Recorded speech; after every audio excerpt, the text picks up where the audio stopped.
उन खां अलावा जेके ॿियूं एक्टिविटियूं ग़रीबनि खे कपिड़ा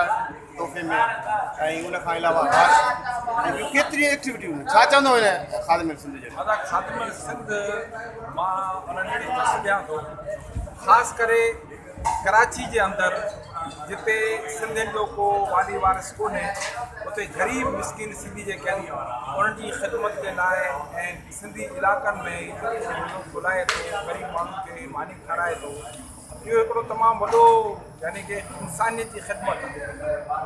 इबादतनि शरई लिहाज़ इस्लामी लिहाज़ खां बि जेको आहे कि ग़रीब मिसकिन खे खाधो खाराइणु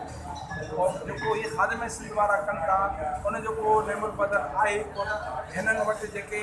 मूंखे यादि आहे जॾहिं शहीद बशीर खान कुरैशी जी शहादत थी हुई त असां एम्बुलेंस जे लाइ परेशान हुआसीं। उन वक़्तु असांजी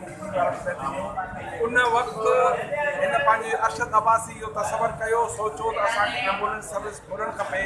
उन ॾींहं खां ख़बर भई दोस्तूं में अॼु हिन वटि 12 एम्बुलेंस आहिनि जंहिंमां 8 कराची में 4 इंडस हाईवे जेको सेवण खां कराची वारो रोड आहे जिते एक्सीडेंट रोज़ जो मामूल बनल आहे उते ख़िदमत करे थो। असां हिनखे सॼी सिंध हिनखे सलाम पेश करे थी। ख़िदमत जो जेको जज़्बो आहे अगरि हिन तरह रहियो त कराची में मां ख़ासि करे चवां थो सिंधी जेके ग़रीब आहिनि उनजी मालिकी थींदी उन्हनि जी वासी थींदी ऐं ख़िदमत फाउंडेशन जेका आहे उहा तमामु वॾी सॼी सिंध जे फैलिजी।